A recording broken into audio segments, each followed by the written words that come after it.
Okay, so yesterday I did this a little bit more after my GoPro went flat. I think so. You can see here, we got that shined up a bit more. That was very rusty and bumpy. So I managed to get the rust off that, shined it up a bit more, which is good. I managed to get all the numbers back on it again, so that's nice to see. Same as the contact points down there. Gave that a light rub down and a shine up with some electrical contact cleaner. So that's that done there. That's good. So we'll put that to one side over here for a moment, avoiding dropping it. Next thing now is to clean up the bushes here. As you can see, they just got no shine, left them a little bit rusty, so I will just drop it in there just to hold it in place, not going too tight or anything, so the last thing I want to do is crush anything. And we'll just give these a light rubbing down just to get the rust off them, because rust does not provide a good contact point. Same as down there where they actually touch the copper. Just give them a light rubbing down. Ensure that we get as little resistance as possible and as much flow as possible. But then also at the same time not rubbing too vigorously on these and wearing them down. At the end of the day, copper is only a soft metal. It's very easy to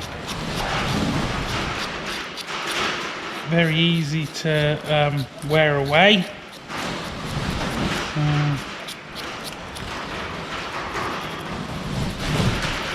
I'm not being vicious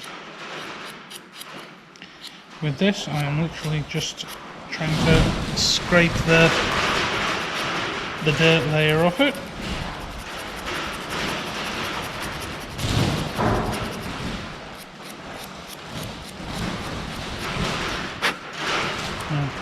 You can see it's starting to look much better now. I'll do the same with this one.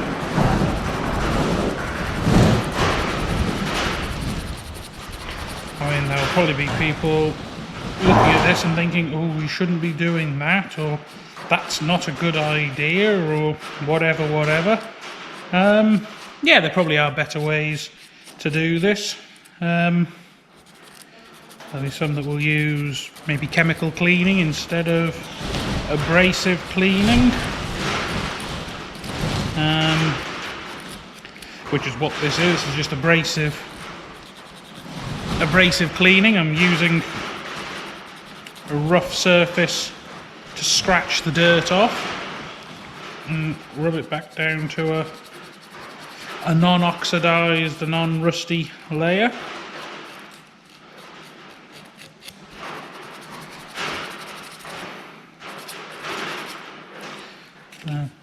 And that, a bit of contact cleaner on just to wash the dust and all that off them, and any residual dirt on there or oil or anything like that. Take it off. There you go. So I look much better now already. I'll do the same with this one here. I'm not going really to town with the brake cleaner. It's only just literally get the fluid on there so I can wipe everything down.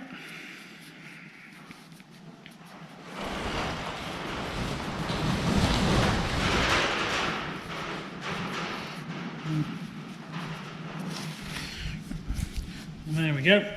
I mean,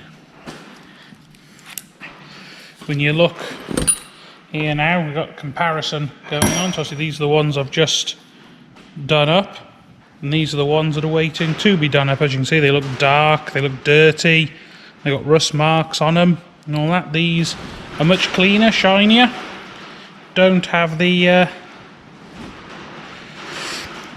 dirt on there that basically blocks the signal, blocks the electricity getting through. So just drop that in the vise again for a moment.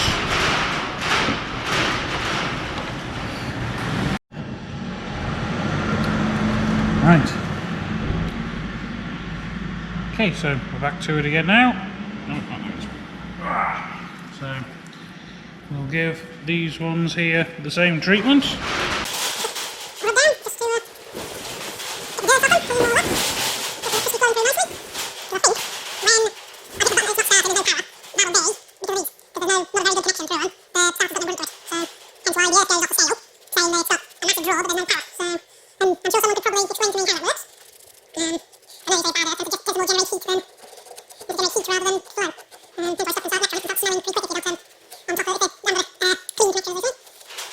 But it's just nice that you can strip down and work on these things. And to be honest, I don't think starter technology has really changed that much. The only difference is they got smaller.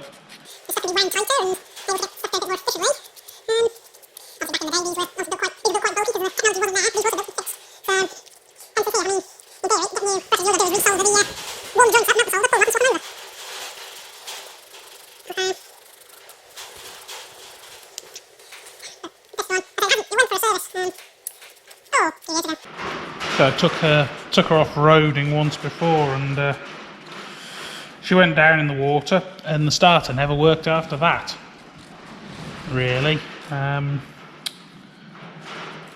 But I remember it because, obviously I remember both times it happening. But the water went in, the water was a lot deeper than anticipated. The starter had always been a bit slow on it since I'd had it. And went in and she flooded out.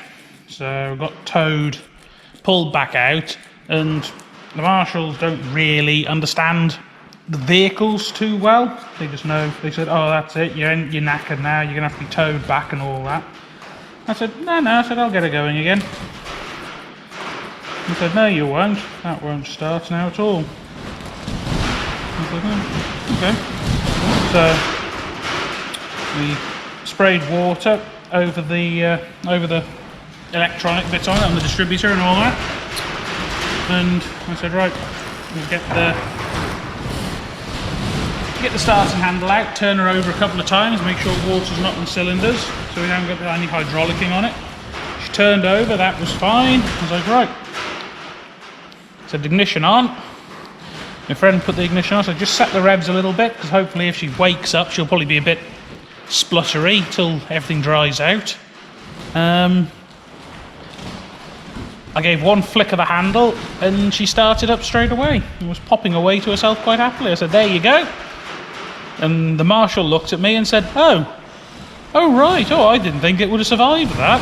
I said, it's an old Land Rover. They're built for this kind of stuff. I said, yeah, they don't appreciate it, but it's not the end of the world for them. So as long as you haven't got water in the cylinder and it's hydraulicked it, you'll be fine. They're quite unforgiving vehicles, really, in that respect. Or really, they're very forgiving vehicles in that respect. So they say they'll always try and get going again. So yeah, so we did that. The only thing was, I also got water in the oil because the oil went very creamy very quickly. So he said, oh well, that was the end of that. She went back on the trailer. Just clean in there as well. She went back on the trailer, came home. I flushed the oil out, drained the oil out, put some other oil in. We had some oil. I had some oil in a drum that was all right, but it wasn't very good. The vehicle seemed to get hot whilst it was in there. So I thought, oh, that's not a very good grade of oil. It was Valvoline stuff. Useless.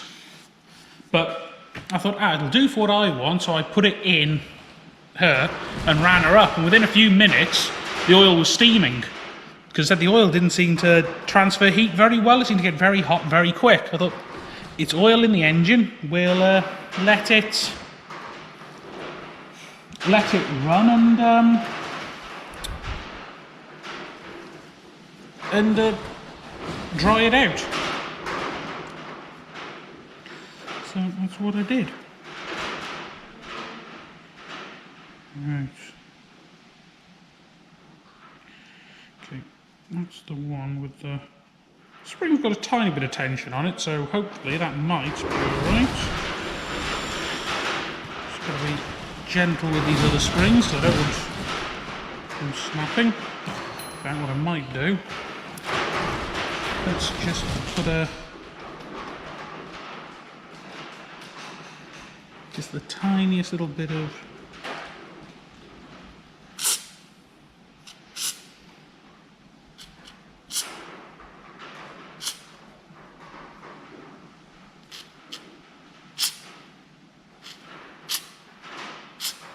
a tiny little bit of spray grease. I'm not putting it on the broken one because that resistance on that helps hold it in place. But these other ones I will, because hopefully that means they won't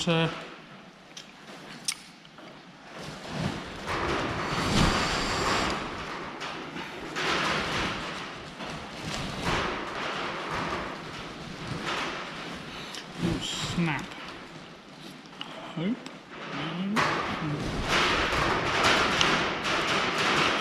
Back far enough to get the on the back side about there like that. Push that back in. Just in there like that. There we go.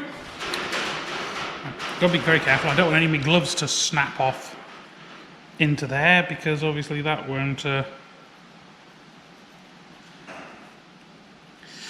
do me any favours. Right. Then that goes that way like that, because that's your power in to power the coils in there, and it's insulated so it doesn't charge up the outer casing. So gotta make sure everything goes in the correct way.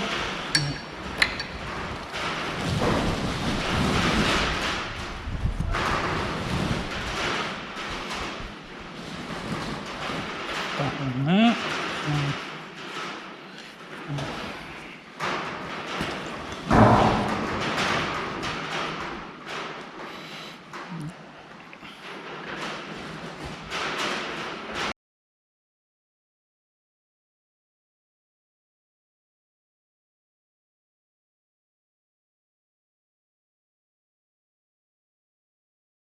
There, so it has to, no, it was the other way. It was that way. That went there like that. Yeah, because when that's round here, which is where it goes on, that went in there, and those are the holes the pin goes in to hold it in place. So that was that.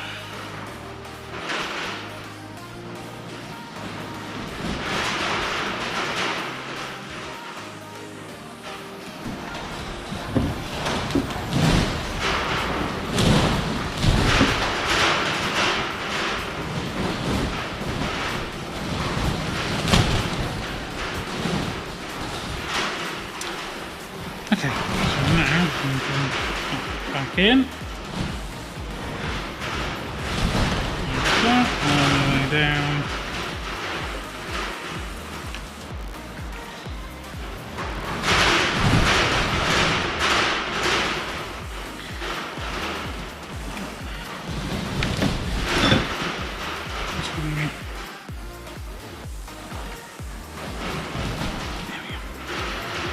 Out there like that.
gone in, which is good.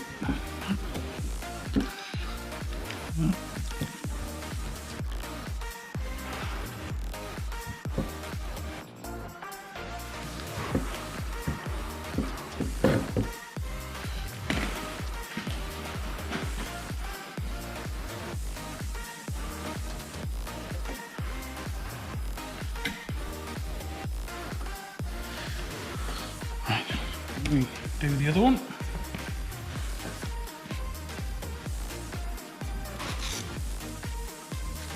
So I will have to, well, I did put an extra earth on it, so what I might do is I might make a thing for it so I can just plug it in rather than have it like that, I think.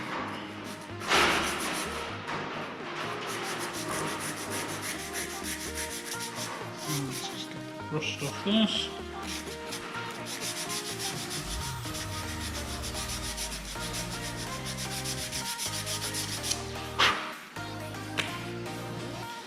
Very quick.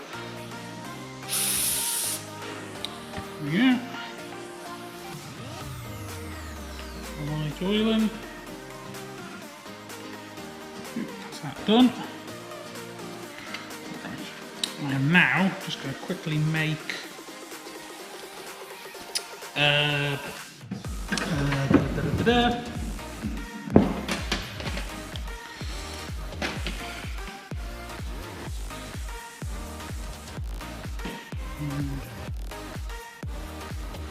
was the eyelet on? In fact, just a second. What was the eyelet on? So I might take it off here.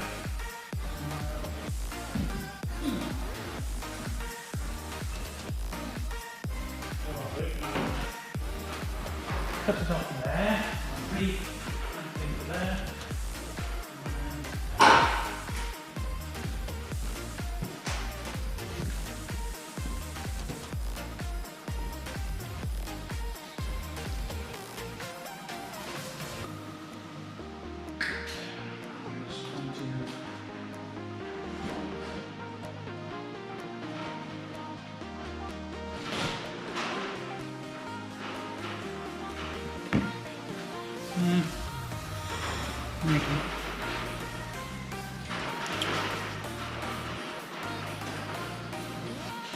You know what, for a change, we'll use one of those. Put it in there.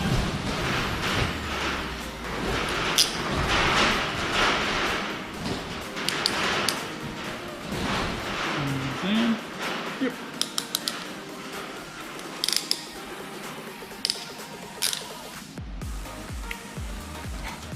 Why?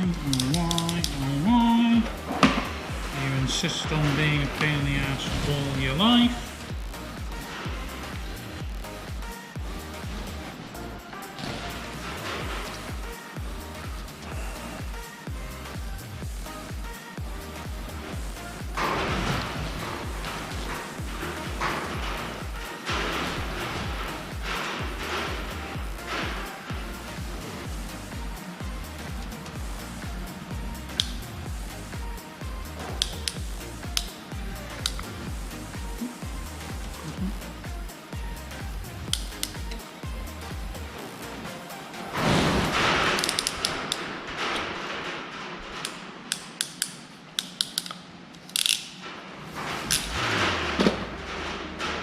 Okay.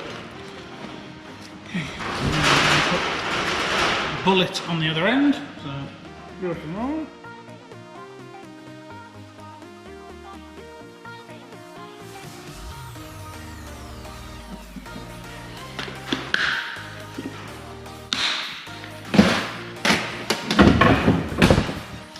Okay, so then we'll add that over there to act as a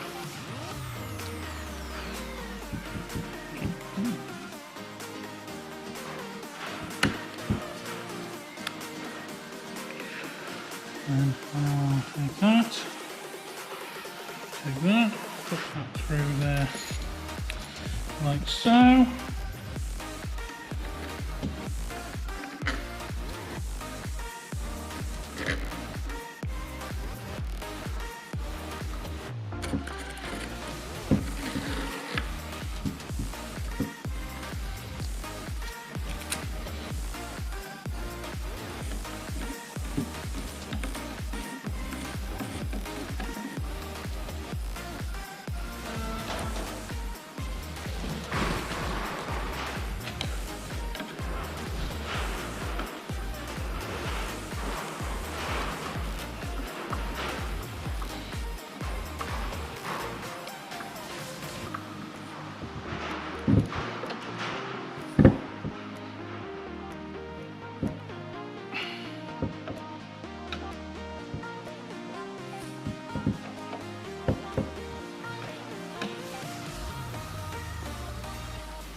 Right.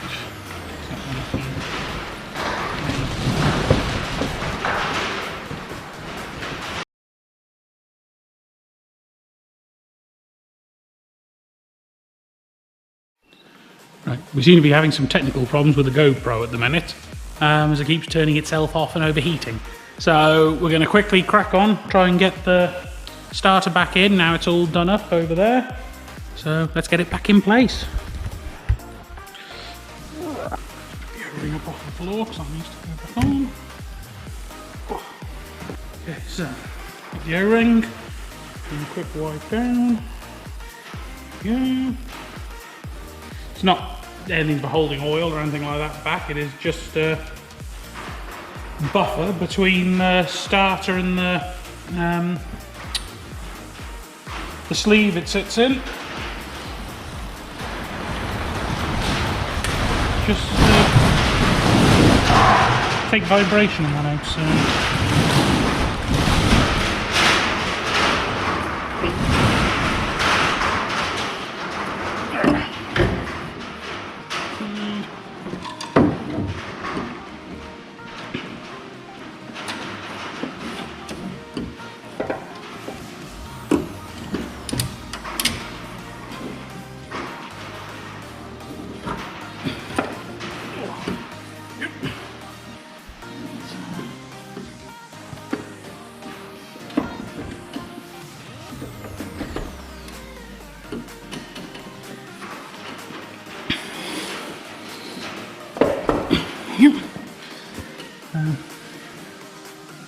That's the starter pushed back in place. Right, I'll quickly show you this bit in here. Basically, the brake pedal is perfectly in the way. There. So push the throttle down, that's where that goes. So you've got this here, which is designed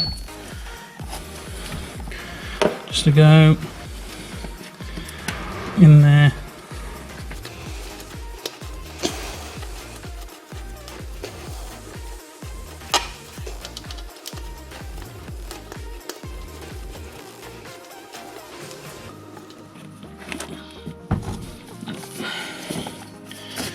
Maybe. Problem is the GoPro's right where my hand wants to be. There for a second.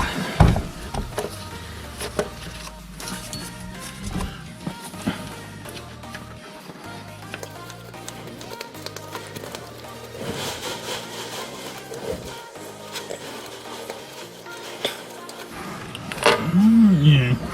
Start.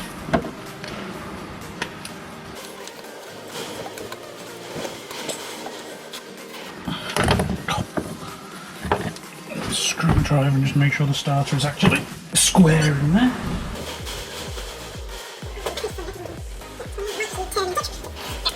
Can't see into it.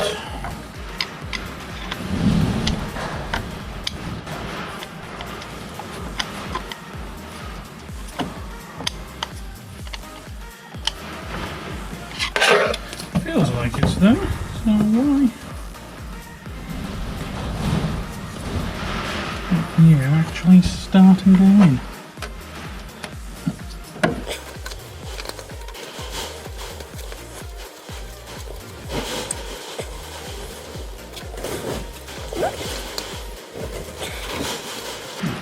Correct. So, I have no idea why it is being such an awkward little mare to go in. It's not usually this bad at all.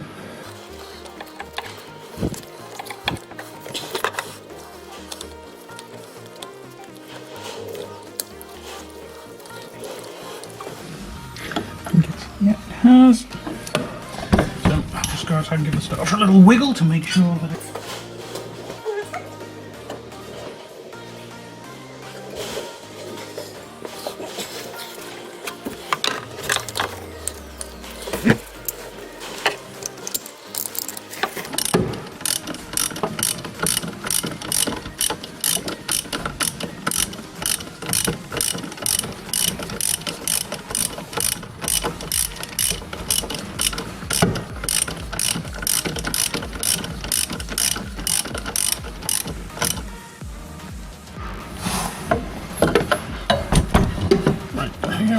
that in. I'll show you what it looks like outside.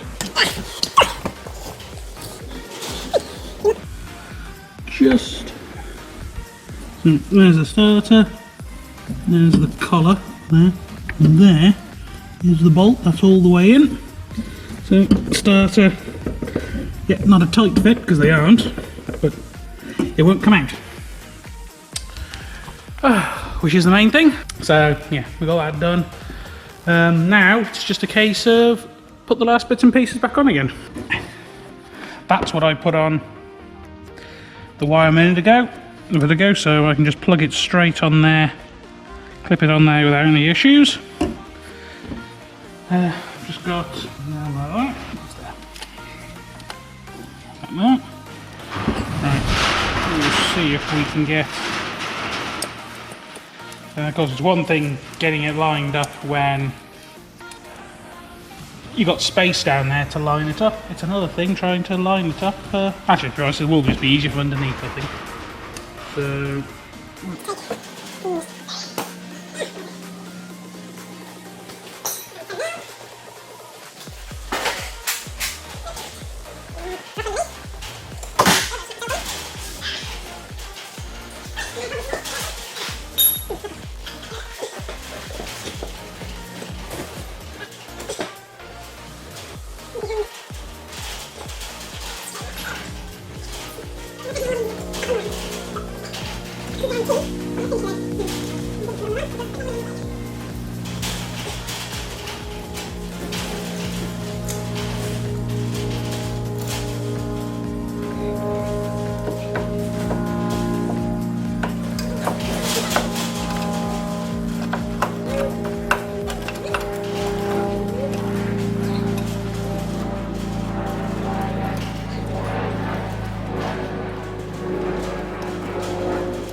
Right, that's the strainer on now, as if by magic. Here you can see it down there. The next thing now is to pop the pipes back on again. So do this one first.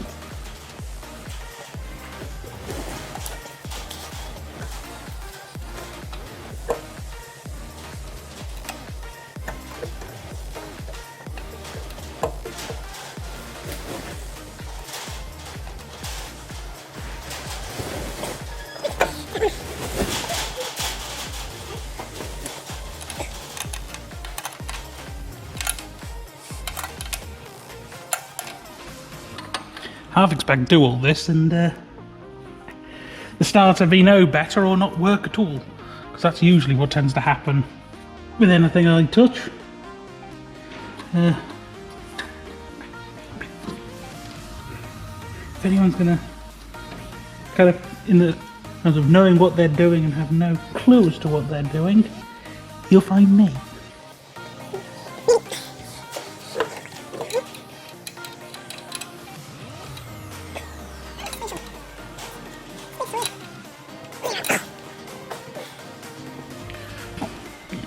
That's supposed to work, but yeah, they're supposed to work, so. Oh, of course you would. Right.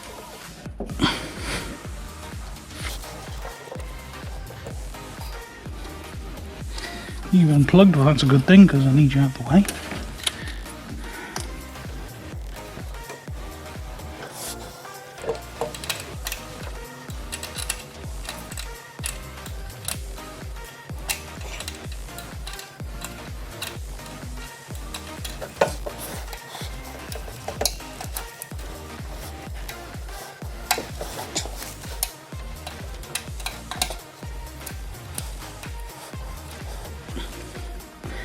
hand would stop catching it and lifting it back up again, that'd help.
Cork, it's actually quite easy to line up again. These nuts act as centralisers. So once you've got them in,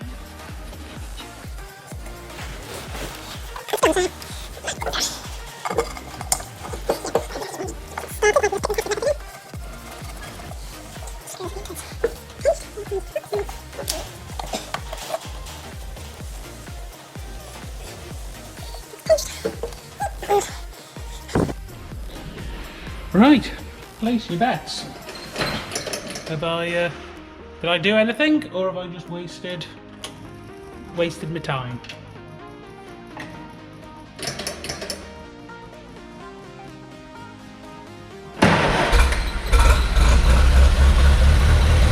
I would say she started quite nicely. So, happy with that. Whether she continues that trend or that was a one-off, I don't know, but I'm not going to argue because she's running. So I think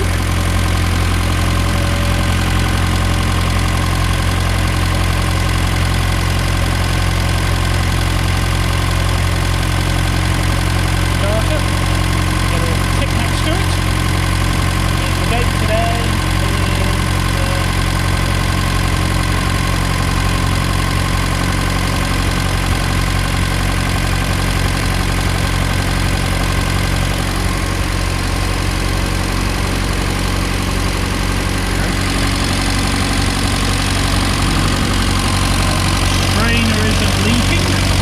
which is good, that means everything's prepping up. The starter is still in situ after starting, so that's good.